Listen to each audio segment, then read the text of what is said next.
لیکن اس کے علاوہ معین شخص ہوگا دجال. یہ معین شخص جو دجال ہوگا اس کے بارے میں بھی ایک تو بالکل متفق علیہ چیزیں ہیں. نمبر ایک کہ وہ شخص ہے، قطعی ہے، یقینی ہے، اس کا حلیہ بھی حضور صلی اللہ علیہ وسلم نے احادیث کے اندر بیان کیا ہے. دوسری بات یہ کہ اس کے ہاتھ میں قوانین قدرت، گویا کہ تسخیر کائنات گویا کہ نقطۂ عروج کو پہنچ چکی ہے. تمام اختیارات الہی تقریباً اس کے ہاتھ میں آ چکے ہوں. جو بڑے سے بڑے معجزے اللہ تعالیٰ نے نبیوں کو دیے ہیں وہ معجزے کر کے دکھائے گا. وہ مردہ کو زندہ کرے گا، مردہ لوگوں کی افواہوں کو لے کر آئے گا، ان کی روحوں کو، اگرچہ جھوٹی روحیں ہوں گی، وہ شیاطین جن ہوں گے جو ان کا بھیس بدل کر آئیں گے، لیکن یہ کہ وہ لوگوں سے کلام کریں گی. یہ اسپرچولیزم جو اپنی انتہا کو پہنچا ہوا ہے یورپ میں اور مغرب میں، یہ در حقیقت اسی کا ایک مظہر ہے. وہ کھلے بیابان کو کہے گا جہاں بالکل ٹکیل جو ہے وہ صحرا تھا، گل و گلزار کر دے گا جب چاہے گا، جب چاہے گا، جہاں چاہے گا بارش برسائے گا. فاصلہ اس کے لیے بے معنی ہوگا. اس کی سواری وہ ہوگی کہ جس کے دونوں کانوں کے درمیان فاصلہ 80 ہاتھ کا ہوگا. یہ سارے جو آج آپ کی اس ٹیکنالوجی کی جو انتہا جا رہی ہے اور جدھر جا رہی ہے، اس کو اچھی طرح سمجھ لیجیے. آج سے 100 سال پہلے شاید انسان ان چیزوں کا تصور نہ کر سکتا. وہ کوئی سواری ایسی بھی ہو سکتی ہے جس کے دو کانوں کے درمیان کا فاصلہ جو ہے وہ 80 ہاتھ کا ہو. آپ کے یہ سارے جیٹس جو ہیں وہ کیا ہیں؟ ان کے ریڈارز جو لگے ہوئے ہیں، دونوں کان ہیں ان کے. اس کا ایک قدم اگر مدینے میں ہوگا تو دوسرا بیت المقدس میں ہوگا. اس کی آواز پوری دنیا میں سنی جائے گی. سنی جا رہی ہے کہ نہیں؟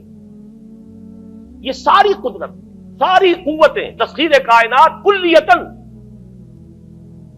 ایک آدمی کو چیر کر دو ٹکڑے کرے گا، دونوں ٹکڑوں کو علیحدہ کرے گا، ان کے درمیان چلے گا اور پھر ان دونوں کو جوڑے گا اور کھڑا کر دے گا. احادیث میں ساری موجود ہے. سرجری جدھر جا رہی ہے کوئی عجب نہیں کہ وہاں تک آدمی پہنچ جائے. فریز کر کے تو یہ معاملہ اب ہو ہی سکتا ہے، لیکن یہ کہ ابھی اگلا اور قدم کیا ہوگا کچھ نہیں کہہ سکتے. یہ چیزیں تو ہے متفق علیہ. البتہ کچھ معاملات کے اندر احادیث میں کچھ اختلاف پایا جاتا ہے اور یہ مشکلات الحدیث میں سے. اور میں بھی چونکہ اس مسئلے میں اب تک بھی اسی درجے میں، ابھی قطعیت کے ساتھ میں کوئی بات نہیں کہہ پا رہا ہوں، لیکن اب چونکہ گمان غالب کے درجے میں ایک رائے تک پہنچ چکا ہوں، اس لیے میں نے آج اس بات کو آپ تک پہنچانے کے لیے یہ عنوان اختیار کیا. اس لیے کہ حدیث میں جو آتی ہے تفاصیل اس سے معلوم ہوتا ہے کہ یہ دجال دو دجل کرے گا. یا تو وہ دو دجل کرنے والے دو دجال علیحدہ ہیں، یا یہ دونوں دجل کرنے والا شخص ایک ہی ہے. بس یہ مسئلہ ہے کہ جو آج تک مجھ سے حل نہیں ہوا تھا، اب تک کہنا چاہیے آج تک نہیں.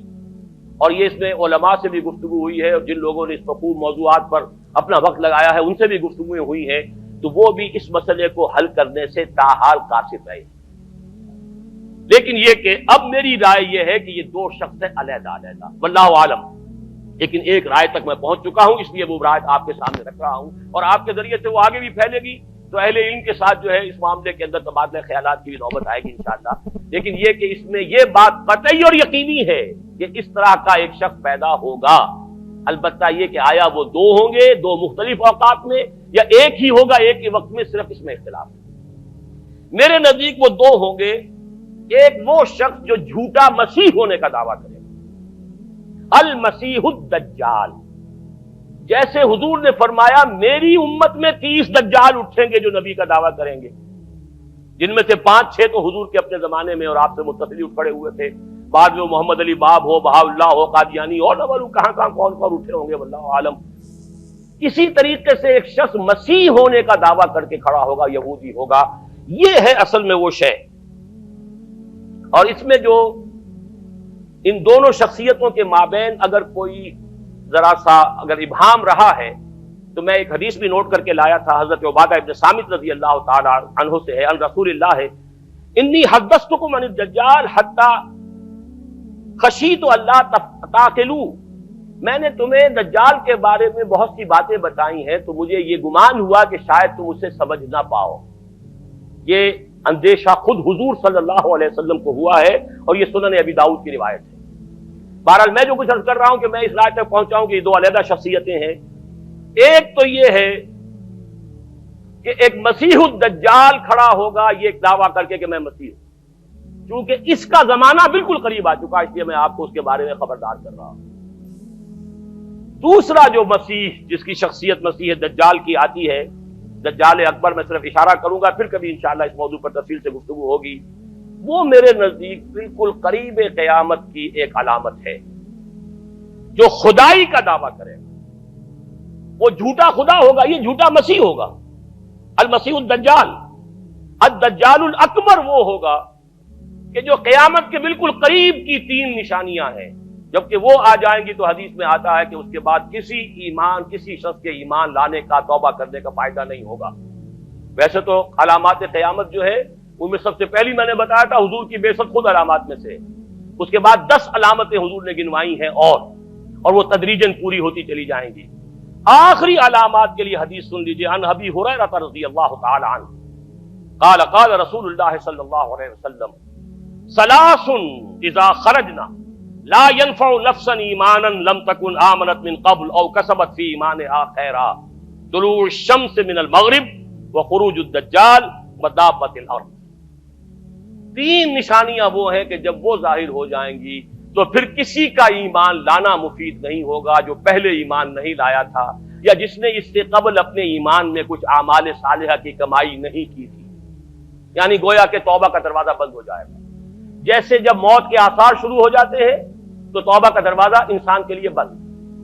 اب جب موت کے آثار شروع ہو گئے اب توبہ کرنا فائدہ نہیں، اس سے پہلے توبہ کا دروازہ کھلا ہوا۔